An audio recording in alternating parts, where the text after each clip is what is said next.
Lord Superior Wen Chang's tract on the first step towards non-abidance. A modern translation with commentary. 文昌帝君阴騭文新中英文版2014 edition. Translation and commentary by Wen Chang. 作者钟百胜。This text is in the public domain and has no copyright. Page 2. Forward. 文昌帝君阴騭文, or commonly known in English as the Lord Superior Wen Chang's Tract of the Quiet Way is without doubt one of the most important texts on moral cultivation and karma ever written, spoken by the Taoist deity Wen Chang. The text stresses the accumulation of yin virtue. The term quiet way was coined by earlier translators in order to reflect the broad meaning of the Chinese title. However, after studying the Buddha's Diamond Sutra, I believe that the deep meaning of the words yin zhi or yin qi can be translated into first step towards non-abidance. My reasoning is that the cultivation of modest, genuine and selfless virtue, i.e., yin qi, logically represents the first steps towards cultivating non-abidance. In the Diamond Sutra, a famous gatha goes, 凡所有相，皆是虚妄，因无所住而生其心。All concepts and appearances are false and illusory. To respond but attach to nothing and abide nowhere. Hence, anyone who desires to attain Buddhahood must be able to let go of all their false and illusory clashes and attachments. If they do not, their Buddha nature, i.e., non-abiding cessation, will never be able to shine through the defilements. However, before someone can practice Samadhi and eliminate the defilements, he or she will need to first practice virtue, law, and cultivate untainted stocks of merit. If this is not done, Samadhi will be impossible, as the Buddha's instructions in the threefold training clearly states that Samadhi can only be cultivated on a firm foundation of genuine merit and strong virtue. Therefore, an individual's first step towards Buddhahood would certainly be to cultivate virtue without attachments towards fame, prestige, pomp, arrogance, quid pro quo, temporal benefits and ulterior motives. For how can you transcend desire if you give only to attain praise and secure loyalty? How can you eliminate the ego if you observe the precepts simply to foster a sense of arrogant self-righteousness? This is the reason that so many Mahayana Sutras mention good men and women as Page 3. The recipients of the full boundless benefits of the Dharma door at hand. Their warm-hearted compassion and sincere virtue makes them good people. Such goodness allows them to be in harmony with their Buddha nature.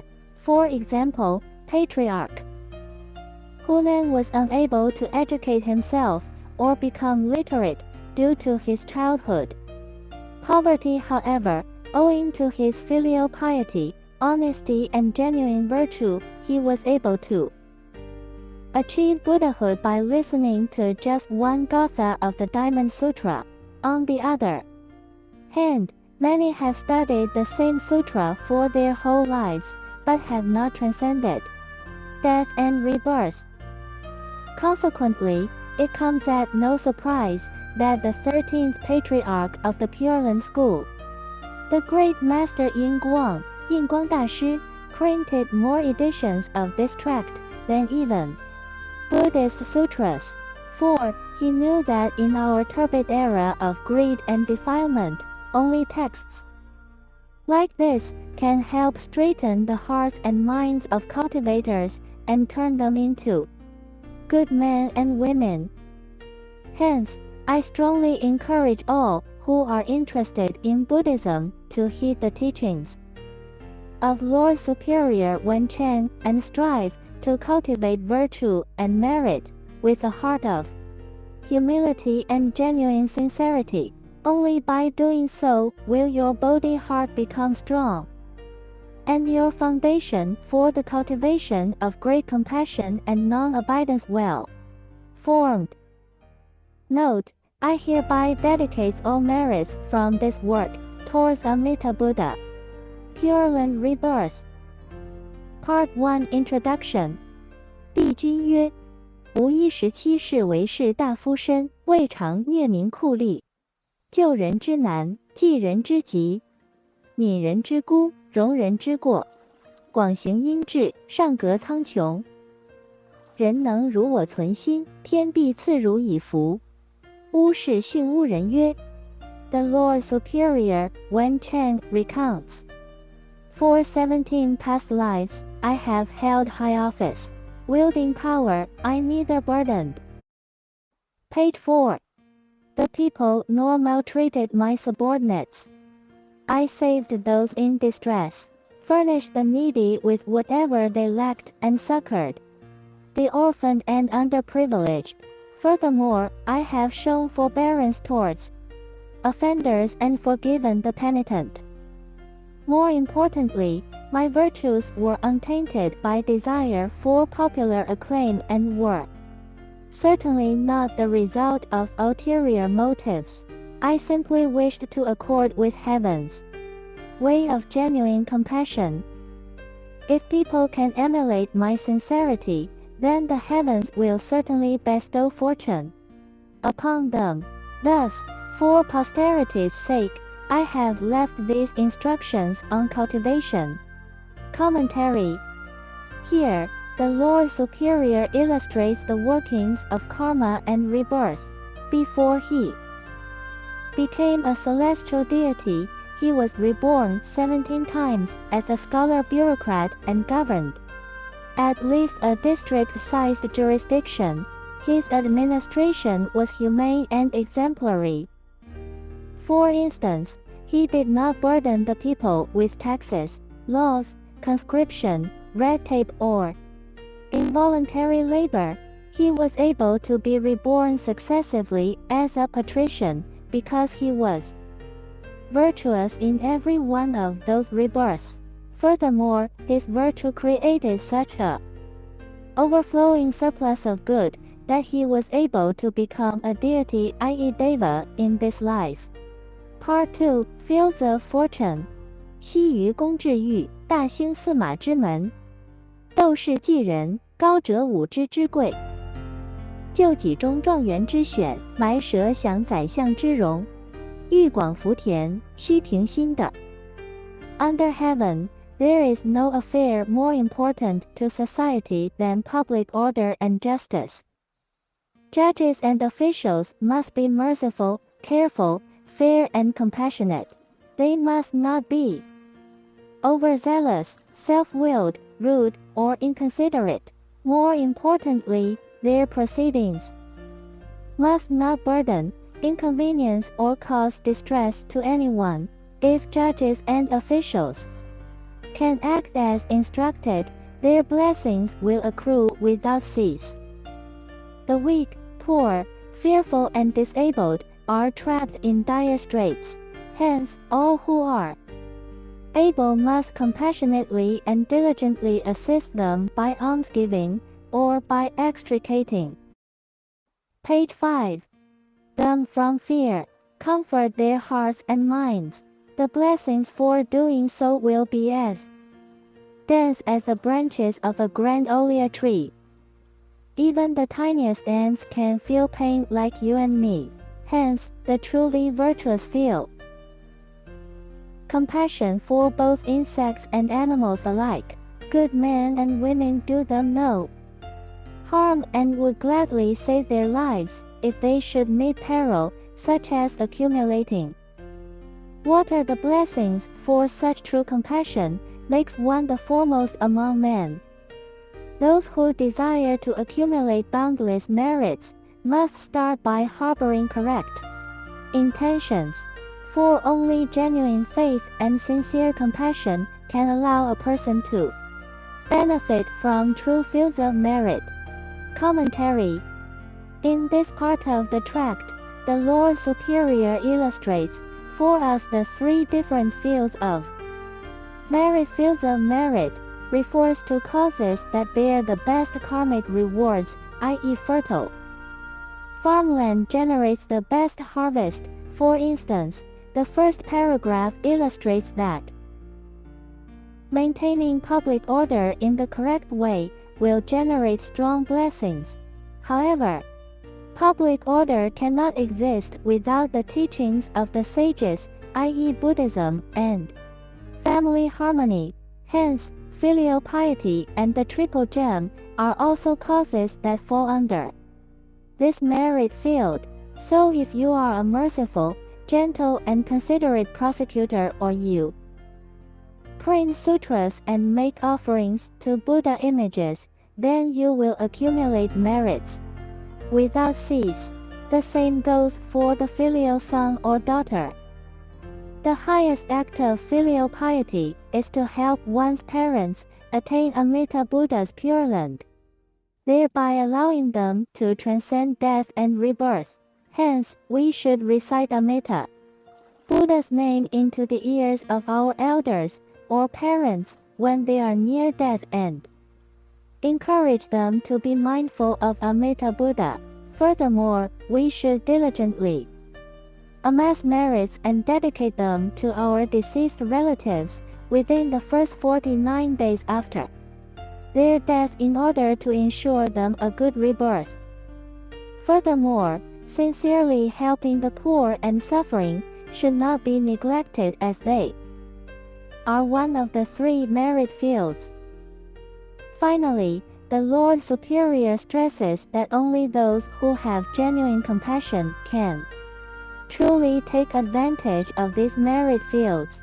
For instance, judges who seek only career success will naturally give out harsh sentences, while those who donate to seek fame will not care about the little insects and animals or the sufferings of anyone whose page 6 relief will not generate for them praise or temporal benefit. Moreover, such persons will not be diligent and will not devote true effort and resources towards doing good. They will simply give the little that is necessary to be photographed or pick and choose causes based on PR considerations.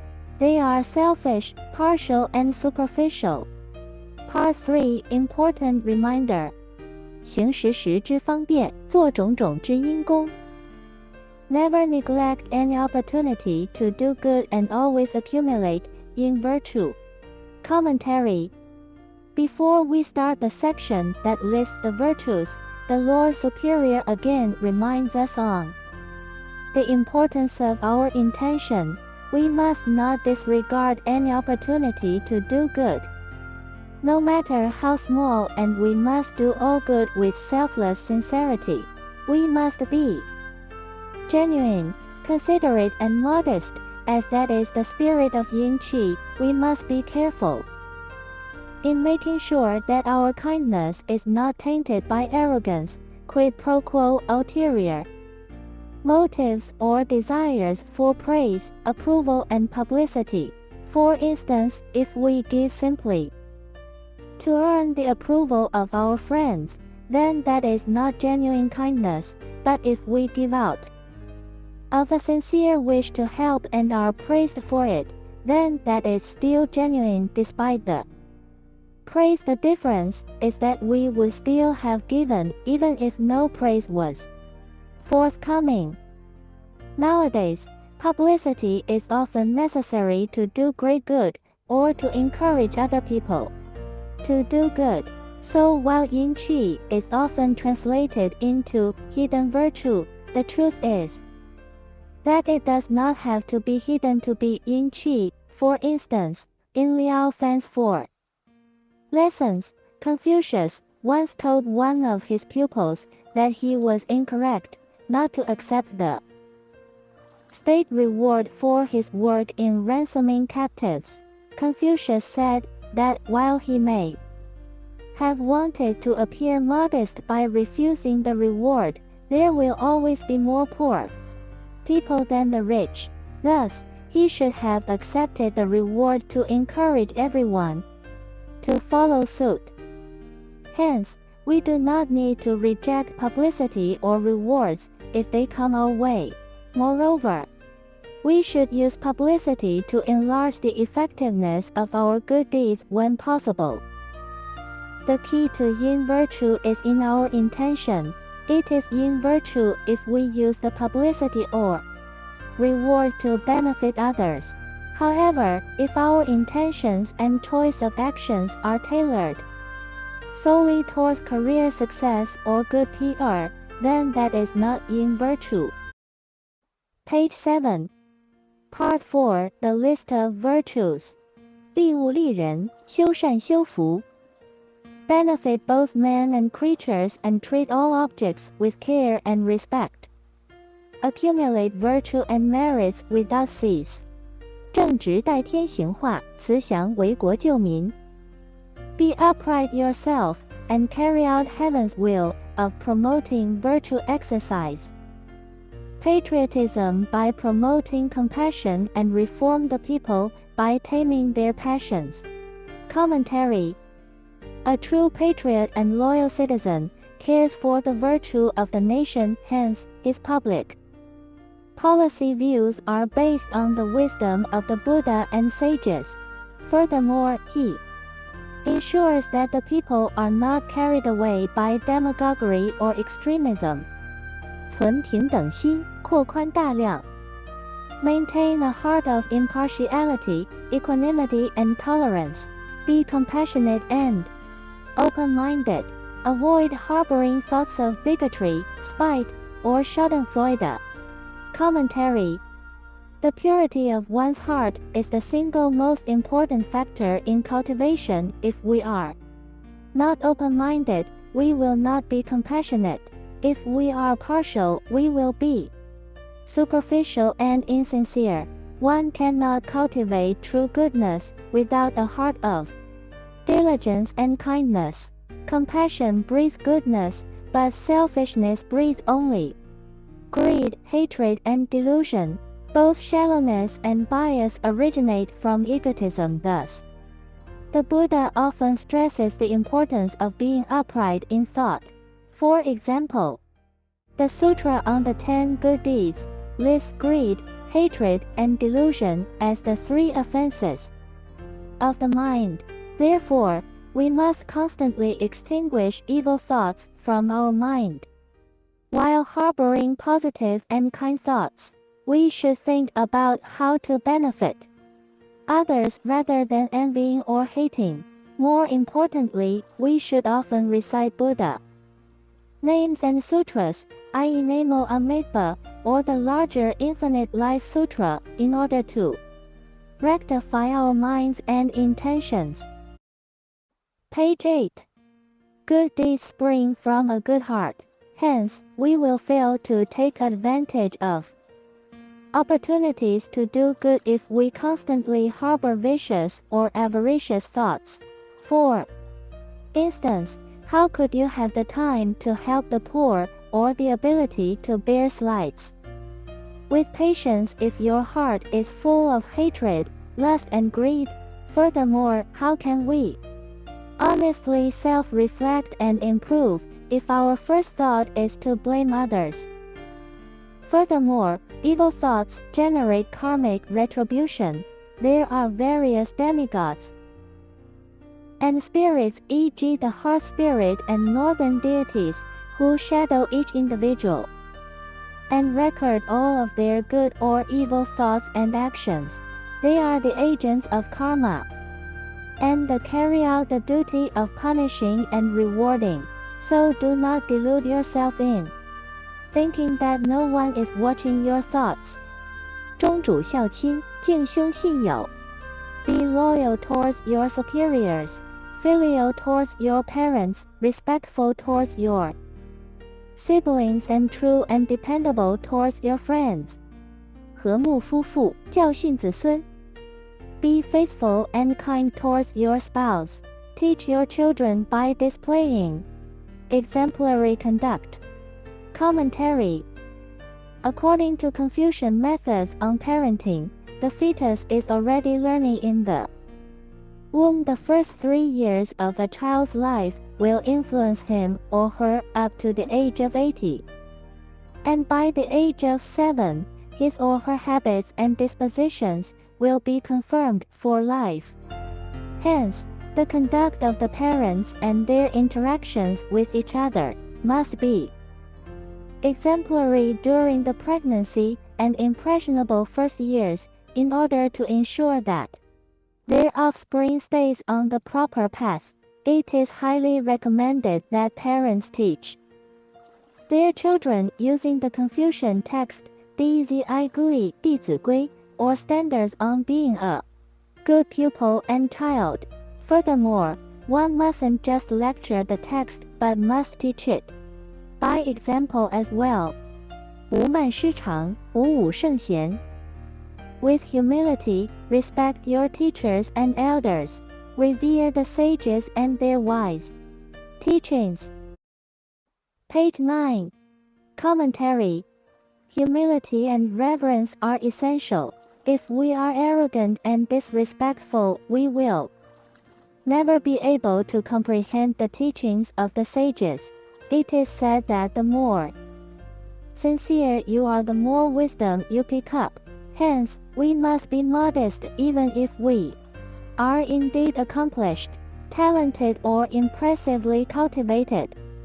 或奉真朝斗，或拜佛念经。Some worship the heavens, while others bow to Buddhas and recite sutras. 报答四恩，广行三教。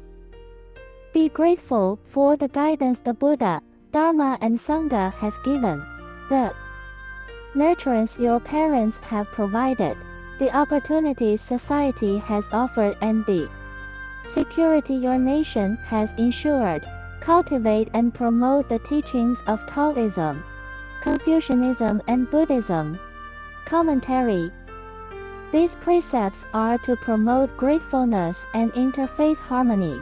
More specifically, they are here to illustrate the important relationships between Taoism, Confucianism, and Buddhism. These three faiths complement each other and are certainly not rivals. For as we have discussed in the foreword, if one sincerely cultivates Taoist precepts, i.e. this tract, and Confucian benevolence filial piety, in addition to the 5 precepts and 10 good deeds, then one will naturally be able to develop the virtue needed to practice Samadhi and attain enlightenment. 谈道义而化奸顽，讲经史而小愚昧。Use morality and compassion to convert the obstinate and cunning. Speak the Dharma to the dull-minded, ignorant and deluded, thus planting roots of wisdom within their consciousness. Commentary. When we speak Dharma, we should be mindful of the personality of the individual. Page 10. Listening. In the Diamond Sutra, the Buddha states that the Dharma has no fixed form. Furthermore, the Buddha also mentions in the Shurangama Sutra that Buddhas and Bodhisattvas display different forms to teach different people. Hence, if we meet someone who has no wisdom, we should plant roots of wisdom within them by mentioning the Prajnaparamita Sutras. If we should meet vicious, obstinate and cunning people, we should display an unwavering attitude of kindness, honesty and compassion, thereby causing them to feel shame and change. This is why the Buddha stated that all 84,000 Dharma doors are equal and that practitioners should praise each other instead of asserting that one Dharma door is superior than the other. Each different Dharma door is like a specific prescription, and we need to take the right medicine at the right time. Hence, This is why Shakyamuni Buddha stressed that the surest way to attain enlightenment in the Dharma ending age, i.e. now, is via Amita Pure Land Buddhism. The reason is that people of today have such turbid natures that only Pure Land Buddhism can save them. 济急如济合辙之鱼，救危如救汨罗之雀。Relieve those in dire need as speedily as you would save a fish deprived of water. Save those in danger with great haste, lest the window of opportunity closes. 鳏孤恤寡，敬老怜贫。Show concern for the welfare of the orphaned and widowed. Respect the elderly and maintain their dignity. Pity and help the poor and underprivileged. 举善荐贤，饶人则己。Promote virtue and recommend the sagely. Be lenient with others, but strict with your own conduct. Commentary.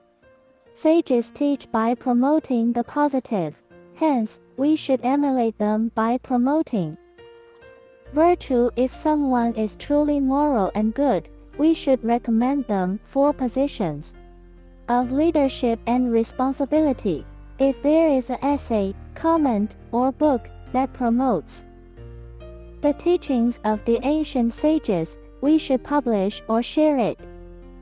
In the end, all good people think of others' welfare and interests as more important. Page 11. Than their own. In the words of Lao Tzu, they give much but take little, hence we should be strict with ourselves, but patient, undemanding and tolerant towards others. 错衣食周道路之饥寒，施棺椁免尸骸之暴露。Be thrifty with your clothes, cash and food, so that you will always have some to spare. If you should meet a cold or hungry person by chance, donate caskets and coffins too. Those who are without the means to afford it. 造陋泽之人缘，兴启蒙之艺熟。Pay for the funerals of the poor, or bury unclaimed bodies. Provide educational opportunities and or scholarships for those who need it. 家父提携亲戚，岁积仗济邻朋。If your family is wealthy, you must assist with the finances of your poorer relatives.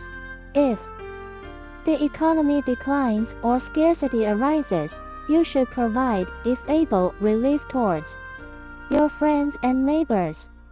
斗秤需要公平，不可轻出重入。Be honest during transactions. Ensure that your weights, scales and measures are accurate and without fault. 奴仆待之宽恕，岂疑备责苛求。Do not maltreat your servants or subordinates, and refrain from being overly demanding. 印造经文，创修寺院。Print and distribute sutras. Repair and build monasteries. Commentary. This is one of the more important good deeds, as we have mentioned before. Sagely teachings and the Buddha Dharma are one of the most fertile fields of merit. Hence, we, page 12, should share sutras and purchase or print them for free distribution. Furthermore, we should contribute money for the upkeep of monasteries or Dharma learning centers. Also, another way to earn limitless blessings would be to create or commission images of Buddhas and Bodhisattvas. In the Sutra on the Production of Buddha Images, it is said that those who produce but one image will never again be reborn in the three evil realms of the hells, hungry ghosts and animals. Furthermore, not only will their beauty and appearance be unrivaled, but they will also be reborn in places of peace and prosperity, as members of noble families with great wealth and power. 舍药材以整疾苦，施茶水以解渴烦。Donate medicine and provide health care for the poor, sick and needy. Make clean water available for those who lack it, and relieve the thirsty by providing drink. 点夜灯以照人行，造河船以济人度。Light lamps at night to illuminate paths and sidewalks. Donate or provide both for the purpose of ferrying the public. 或买物而放生，或持斋而戒杀，举步常看重己，禁火莫烧山林。Purchase live fish and animals on sale for consumption and set them free. Adopt a vegan or vegetarian diet, and observe the precept against taking life while walking. Be mindful of the little ants, insects, and worms. Abstain from intentionally or accidentally setting mountains and forests on fire. 勿登山而网禽鸟，勿临水而毒鱼虾。Do not catch, trap, capture, kill or poison animals in their natural habitats, i.e. the mountain, forests and rivers. Do not pollute natural environments. 勿宰耕牛，勿弃自止。Do not slaughter the cow that plows your fields, or provides milk for your family. Refrain from discarding moral texts and religious scriptures. Preserve or rebind them for the benefit of posterity. Commentary. Page 13. Old sutras and tracts have benefited many cultivators over the course of time. Hence, they are holy objects that need to be treated with reverence. If they can still be used, they should be repaired. If they are too fragile in condition, then they should be kept in stupas or on altars where offerings can be made to them. Furthermore, the text you have preserved may one day be the last copy in existence. For instance, the Wen Master Yin Guang would not have been able to print new editions of important Chinese sagely books if the century-old copies that served as the manuscript were discarded by previous generations. 勿谋人之财产，勿妒人之技能。Do not scheme for or covet the wealth of others. Refrain from envying someone else's skills, advantages, and talents. 勿淫人之妻女，勿唆人之争讼。Refrain from lust and adultery. Do not instigate lawsuits or stir others to litigation. Commentary.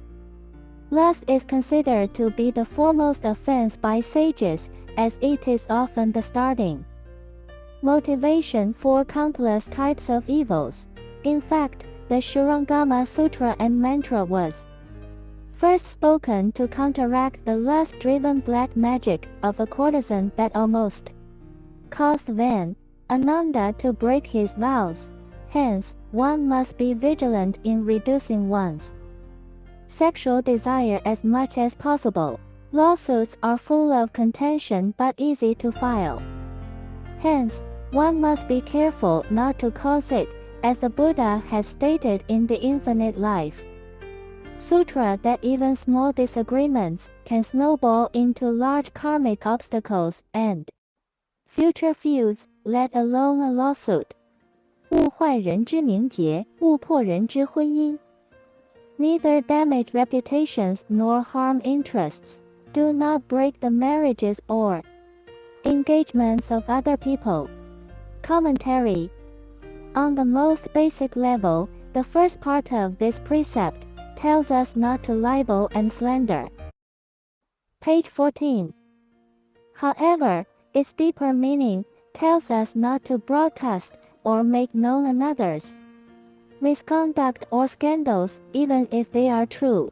This is because a bad reputation will harm someone's interests, and prospect sages are compassionate, and therefore, they do not damage the reputations or interests of anyone, regardless of whether they are indeed guilty of misconduct or not.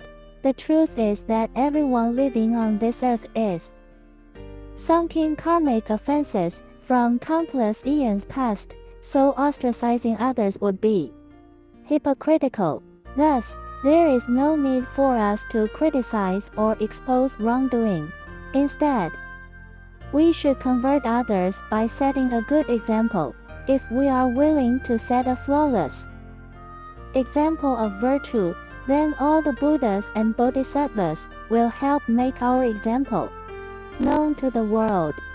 勿因私仇，使人兄弟不和；勿因小利，使人父子不睦。Do not cause discord between siblings and abstain from turning parents and children against each other. Commentary. Filial piety is a central virtue. Hence, it is a great offense to separate family members or to turn them against each other. Good people help unite families and iron out discord between members. 勿以权势而辱善良，勿视富豪而欺穷困。If you have wealth and power, do not wield it arrogantly or abusively against the people, the underprivileged and the virtuous. Do not humiliate people in any way or for any purpose. 依本分而治谦恭，守规矩而遵法度，和谐宗族，解释渊源。Humbly carry out your duties with consideration, care and propriety. Live in harmony with your relatives and clansmen. Commentary. Sages are always humble despite exuding competence. Hence, we must never be boastful. We should do our job well and be modest. It is also heaven's will that families should be united and harmonious. Hence, causing contention at home is not. Page 15. Virtuous. Instead, forbearance should be exercised by all. 善人则亲近之，助德行污身心。Cultivate friendships with good people, thereby immersing yourself in good influence. 恶人则远避之，度灾殃污媒结。Avoid the evil and wicked, thereby ensuring that you will not be pulled into their troubles nor influenced by their misconduct. 常须隐恶扬善，不可口是心非。Refrain from publishing or parroting scandals, arrests or misconduct. Diligently praise the kindness and virtues of others. Refrain from hypocrisy or from speaking what contradicts one's heart in order to manipulate. Commentary. Nowadays, we love to publish arrests, stigmatize people, or make criminal records available. However, sages do not stigmatize or ostracize. Instead, they praise the good and set an example, thereby becoming a beacon of light that shines across the entire community. Stigmatizing people or promoting the negative only breeds resentment. This only causes contention and a general atmosphere of negative emotions. Hypocrisy is rooted in pride, arrogance, and the desire for approval. Thus, such dishonesty directly contradicts the spirit of yin virtue. 恒记有益之语，妄谈非礼之言。Diligently speak words that are kind, helpful, and beneficial. Refrain from salacious gossip, abuse, sarcasm, profanity, taunting, libel, and slander. 简爱道之精真，除当涂之瓦石。Clear the roads and paths of broken bricks, rocks, vegetation, and obstructions. 修树百年崎岖之路，造阡陌人来往之桥。Page 16. Repair ancient roads and build bridges that tens of thousands will cross. Commentary. Here, the Lord Superior exhorts us to build and maintain useful and beneficial infrastructure.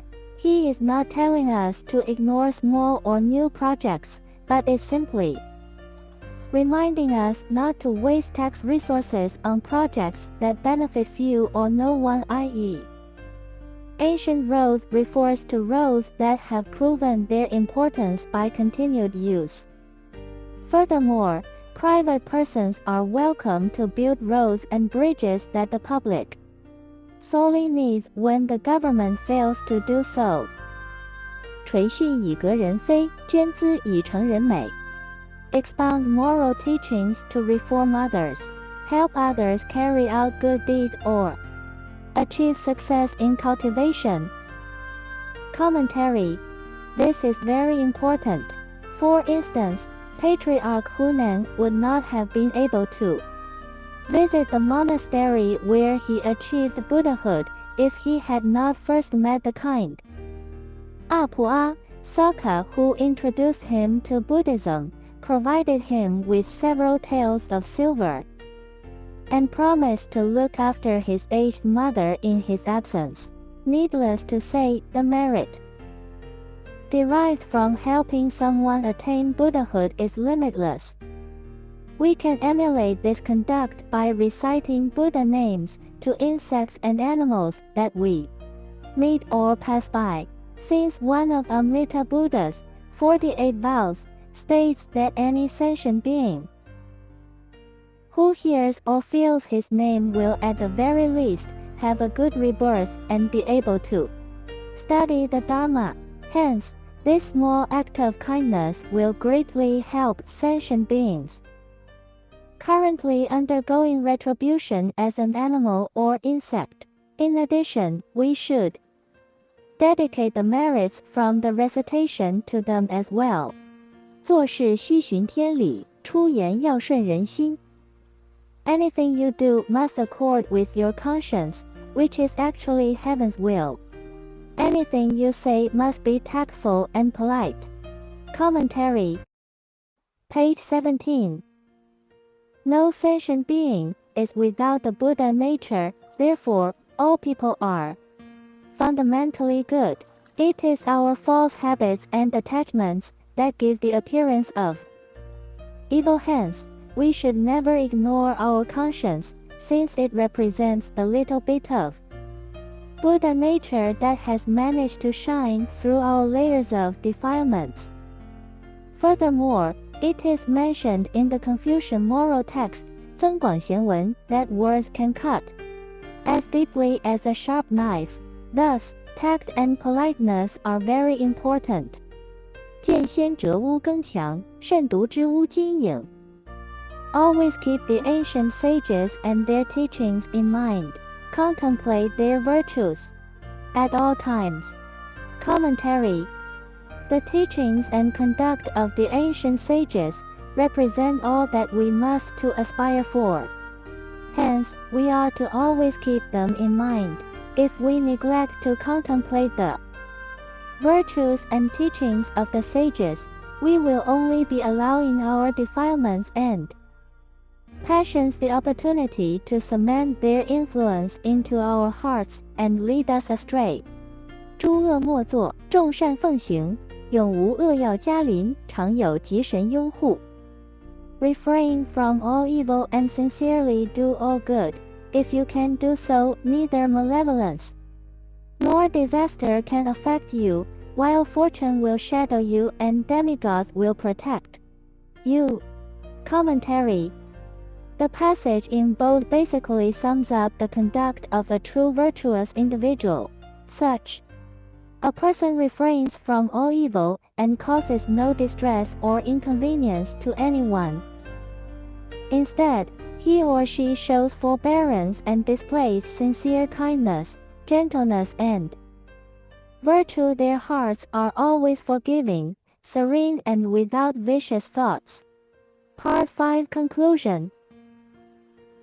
近报则在自己，远报则在儿孙。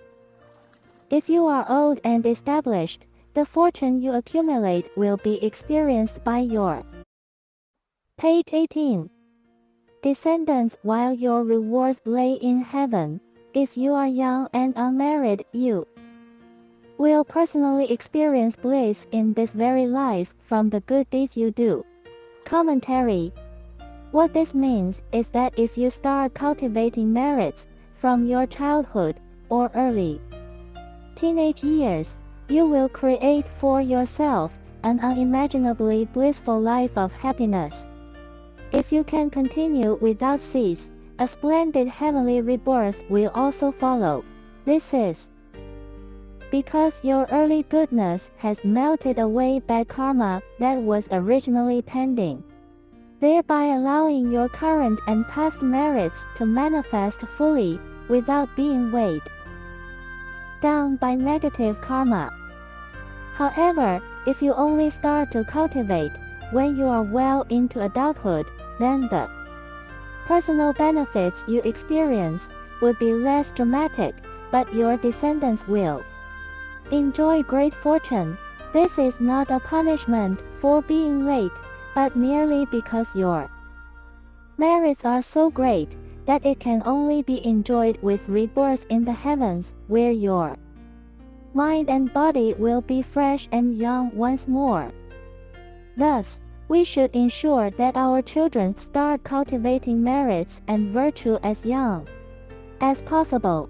From the moment of conception, we should do no evil and do all that is good, e.g. recite sutras. If the child can be immersed in such an atmosphere of merit and purity while in the womb, then he or she will surely attain Buddhahood before long. 百福田真，千祥云集，岂不从因智中得来者哉？ 100 types of fortune and thousands of blessings rain down and arrive by the cartloads to those who cultivate virtue and merit with sincerity, modesty and genuine, selfless compassion. Commentary. The closing of the text illustrates the great karmic reward of those who are genuinely compassionate. As stated before, true goodness are good deeds done without desire for prestige, approval, ulterior motives, and the like. If you can cultivate according to Lord Superior Wen Chang's instructions, you can be what the Buddha considers to be a good man or woman. Page 19. If you are a good man or woman, you have achieved the first stage of the threefold training.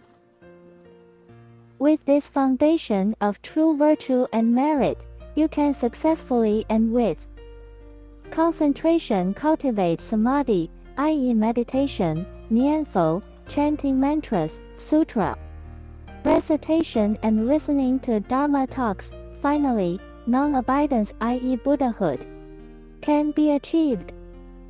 In the Amita Sutra, it is stated that, Shariputra, if there is a good man or a good woman who hears spoken Amita and holds the name, whether for 1 day, 2 days, 3, 4, 5 days, 6 days, as long as 7 days, with one heart, unconfused, when this person approaches the end of life, before him will appear Amita and all the assembly of holy ones. When the end comes, his heart is without inversion. In Amita as land of ultimate bliss, he will attain rebirth. Hence, this passage unmistakably illustrates my point. First, you must be a good man or woman. Then you must cultivate Samadhi. In this case, it is mindfulness of Amita, Buddha, and finally your efforts will allow you to achieve Buddhahood. Nevertheless, it must be stressed that what Lord Superior Wen Chang has taught is only the first step towards non-abidance. Taken by itself, the teachings can only help you achieve rebirth as a compassionate and fortunate human or deva. Only by combining it with the resolve for Bodhi will cultivators be able to fit Lord Wen Chang's advice into the threefold training. Thus, all cultivators are recommended to dedicate their merits towards fulfilling their vows for Buddhahood. Moral tales and ancient commentary that illustrate Lord Wen Chang's teachings. Translated by D.T. Suzuki and Dr. Paul Karras. Edited by Brian Chung. A good judge. In olden times, Wai King, judge of the criminal court, was held in such high esteem on account of his virtue, that a gateway for 4 horse carriages was erected in his honor. Page 20. Wei King of the Han Dynasty 206 B.C. to AD 23 was judge of a criminal court on the eastern shore of China. In his district, there was a young widow who on account of her parental devotion, showed no disposition to marry again, lest her mother-in-law be left without support. The aged woman, however, was so much distressed over her helplessness that finally she hanged herself to release her daughter-in-law from the duty of self-sacrifice.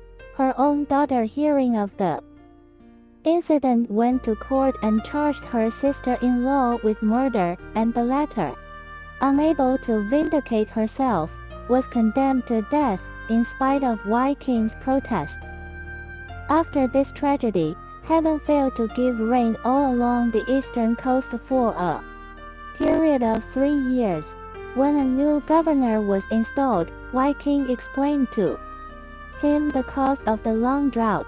Thereupon the grave of the dutiful daughter-in-law was officially decorated, and then at last it started to rain. Wei King showed his humane disposition in many other trials. When the elder people in his district proposed to repair his family gate, which was dilapidating, Wei King advised them to have it raised and enlarged, so that a 4-horse carriage could be driven through it, saying, "I have a great many times in my official life practiced true compassion and genuine virtue, and I have never condemned the innocent. Among my descendants, there will surely be someone who will rise high and will occupy important positions."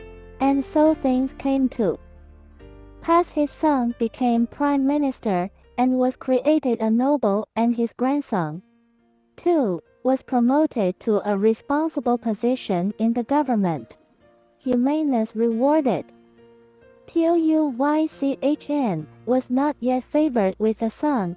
When he was 30 years old, one night his grandfather appeared to him in a dream and said, "You may not have any issue at all, nor may you live long, unless you are diligent in performing benevolent deeds." Ychn was a well-to-do man and could afford to do many benevolent things. One of his servants stole a considerable sum of money from his chest. When the fact was exposed, the guilty one fled, leaving his daughter 13 years old, to whom a note was attached which read, "Offer this girl and my house for sale. With the money thus realized, I wish to pay my debt." Ychn burned the note, took the girl to his own house, and had her reared by his wife. When she reached maturity, he gave her a large dowry and chose for her a good husband. When her father heard of it, he was greatly affected and Page 21. Returned home full of repentance. His old master forgave him and did not say anything about his former crime. Ychn did many other good things. The poor, who could not afford funeral services for their dead, were liberally assisted by him, and those who could not, on account of a lack of dowry, give their daughters in marriage, were handsomely supplied with gold. Poor children were educated and the helpless taken care of, while he himself lived most frugally. He also built a large library and gave employment to many learned men. In the meantime, he saw again his grandfather in a dream, who said, "You were originally destined not to have any offspring, and to live only a few more years. But on account of your humane deeds, your merits have been recorded by the Heavenly Lord. Your life will be prolonged, and you will have 5 children, who will be very prosperous. YCHNS, 5 sons, successfully passed the literary examinations, and were promoted to high official positions, saving many lives. He who took pity on ants attained the highest literary honor. Song Qiao and Song Chai 11th century A.D. were brothers when they were both at college. A Buddhist monk examined their physiognomy and prophesied the younger son will be the first on the list of literary graduates, and the elder too will unfailingly pass.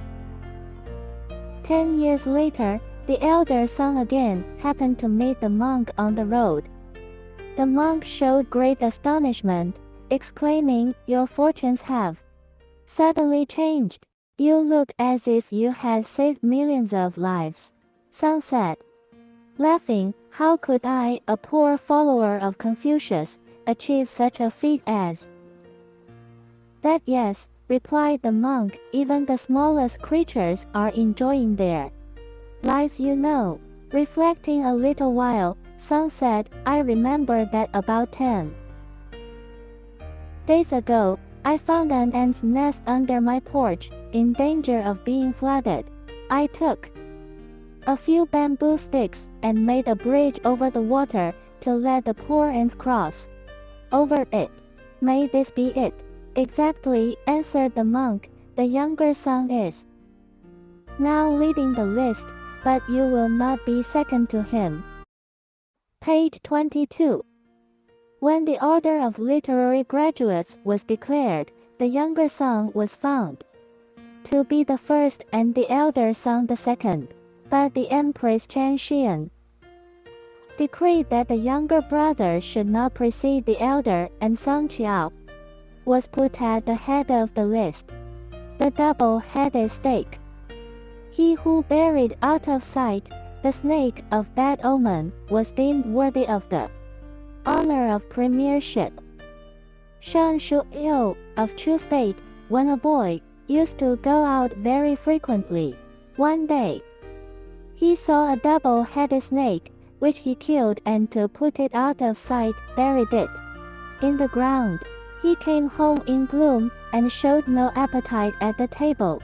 An anxious inquiry of his mother brought him to tears, and he said mournfully, "People say, those who have seen a double-headed snake are doomed to die soon.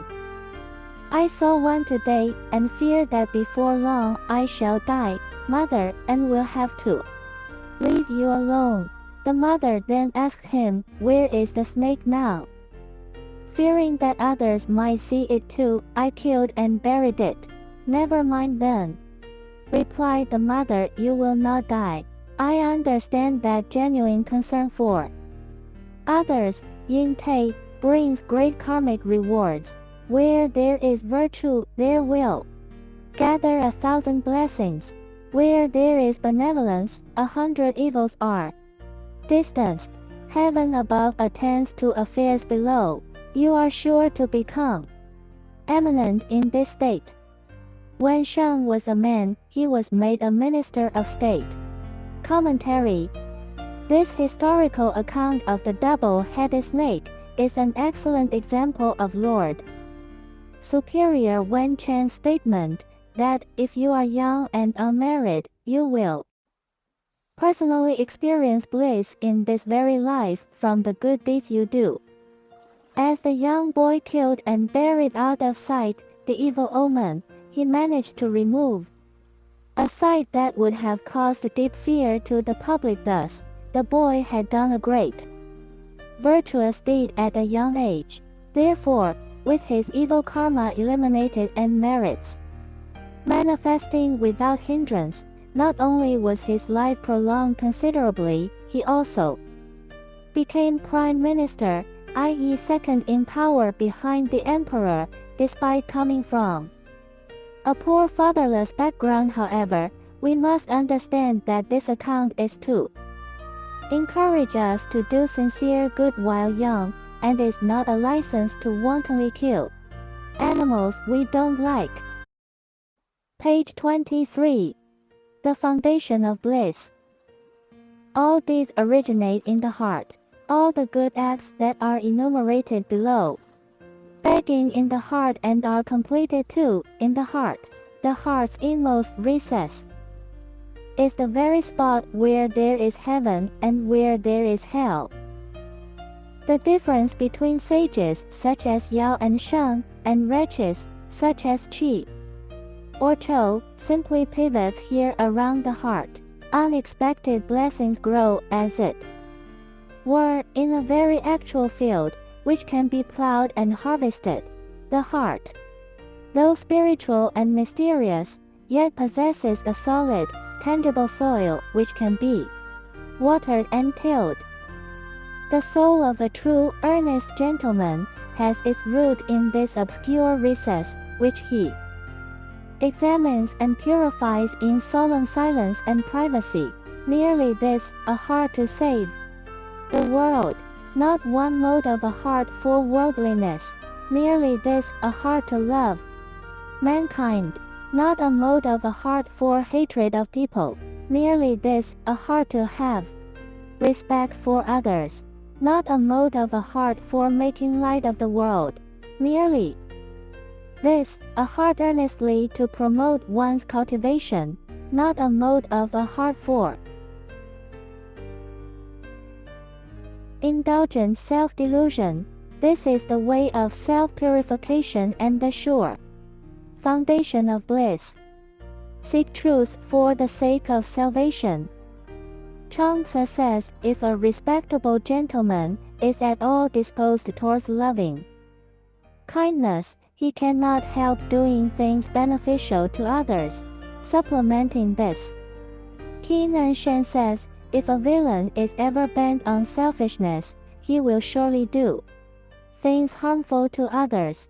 Both of these sayings are indisputably true. Those who are able to think of others are called superior men, and those who think of themselves are called small men. The difference is in one's own fundamental thought, whether it is of the ego or not. Some incessantly accumulate evils, others good deeds, and when we see the result, it is the difference between heaven and earth. Li Kuang-yin, an eminent seeker of truth, was once warned by a strange, saintly personage, thus, I see thou art seeking truth, but wouldst thou have it for thy private self, saints and gods will have no regard for thee. Are not gods and saints, as well as sages and holy men, bent on saving the world? Some seek saintliness in their pursuit of life everlasting and immortality. But if their hearts are tainted with a single thought of egotism, they are grievously at fault, though. Page 24. It be hidden and they know it not, and there is no thought of their ever attaining to saintship. The disease of egotism. Mother Chang used to instruct her children to this effect: when others do good, fall in line as if it were your work, and be sure to bring it to completion. Treat others' property as if it were your own, so you will be thoughtful in using it. Wen Chang says, the reason why a man has thousands of troubles is because he clings to the idea of self. Therefore, he schemes and contrives in 10,000 different ways. He alone wants to be rich. He alone wants to be honored. He alone wants to be easy. He alone wants to be happy. He alone wants to enjoy life. He alone wants to be blessed with longevity, and to others poverty, misery, danger, or suffering, he is altogether indifferent. It is for this reason that others are disregarded and heaven's reason is neglected.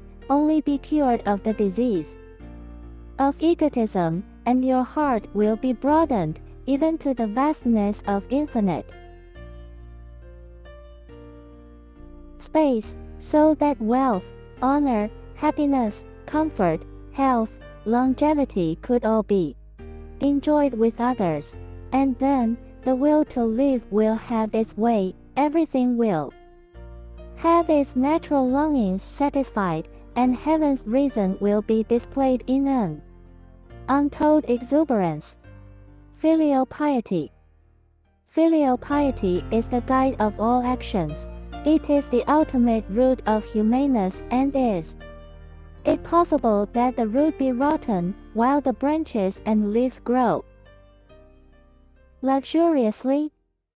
Yao Zhao, who says, the four essential elements of filial piety are 1. To be established in virtue, 2. To keep up the family, 3. To keep the body unimpaired, so as to not cause our parents to worry, 4. To cultivate the character.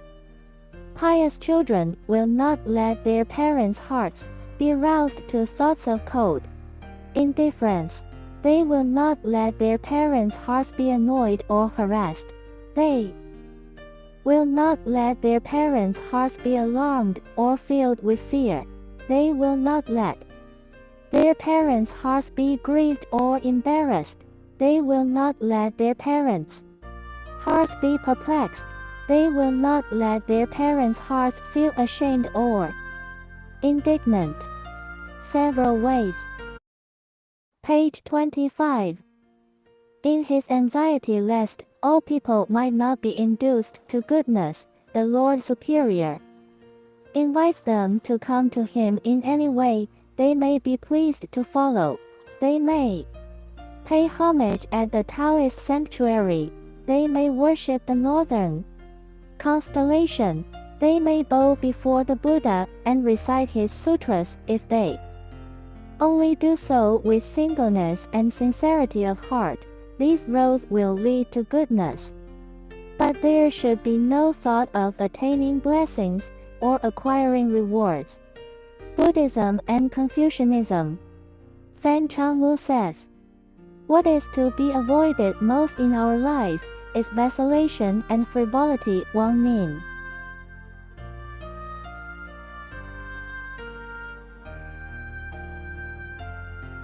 And endeavor to preserve sincerity of heart and consider reverence as most essential. It is needless to say that sincerity and reverence make us companions of heaven and earth, gods and spirits. There is, however, another class of people who adopt Buddhism as their guidance. They bow before the Buddha and recite his sutras, always bent on preserving reverence and awe. They will never relax their vigilant guard over the heart, which will by degrees become pure and bright, free from evil thoughts and ready to do good. This enlightenment is called their most happy land. 7. What is necessary, then, for Buddhists, as well as Confucians, is to avoid vacillation and frivolity, which will render you unreliable. Keep the heart always restrained by reverence and awe. Otherwise, what can be the use of the recitation of sutras or the discourses of Confucius? A sympathetic heart.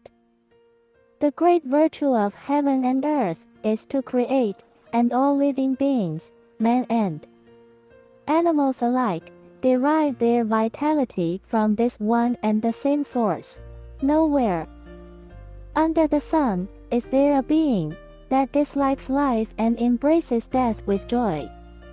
To buy up captive animals for the sake of setting them free is nothing but an outburst of a sympathetic heart. Thoughtless people make light of puny creatures such as ants, spiders, etc., and wantonly kill them, having no thought of pity or remorse. But pious hearts refrain from such cruelty. The voice within. Page 26. Heaven's reason consists of 2 words, but they are in your own heart. If when you do a thing, there remains in your heart some misgiving, then your deed is against heaven and contrary to reason, a virtuous man punctiliously guards himself when alone, solely to retain heaven's reason, and to calm human desires. Therefore, says Tung Chang Shu, a famous Confucian, attend to your duty, and scheme not for gain. Look after what you ought to do and measure not your merit. The source of good and evil is in the heart, and the best method of controlling it is a reverential attitude of the heart. Ever turbulent is the heart of him who does evil, ever wakeful is the heart of him who does good. The teachings of holy men are written in the 6 canonical books. There are 1,000 gates and 10,000 doors. Through which shall we enter?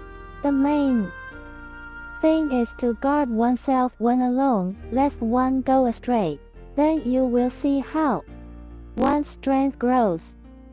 Proceed in goodness for 1,000 days, and there will be not enough. Proceed in evil for half a minute, and you will have too much. A final word from the author.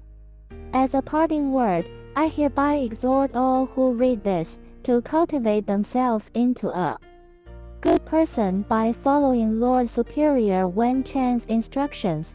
Be genuine and sincere. Do good to benefit others instead of for pomp, fame and profit. Furthermore, Lao Tzu has stated that karmic blessings naturally shadow those who do good.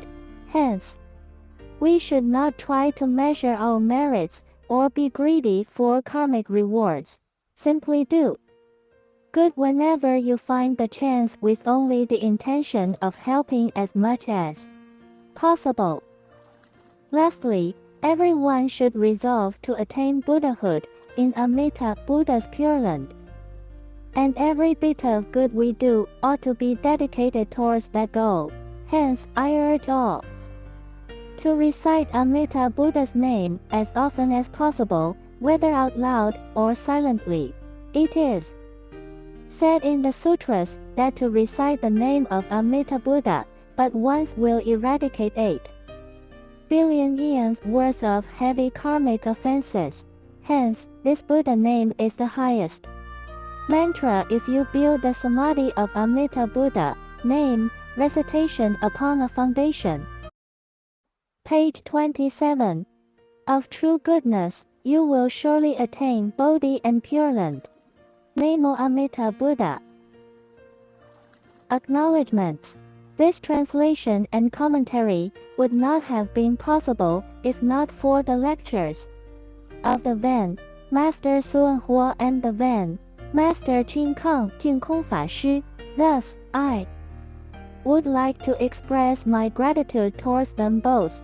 Furthermore, the teachings of the Infinite Life Sutra, Earth Store Sutra, Contemplation Sutra, Amida Sutra, Diamond Sutra, Shurangama Sutra and Liao Fan's 4 lessons were all instrumental to the creation of this translation and commentary.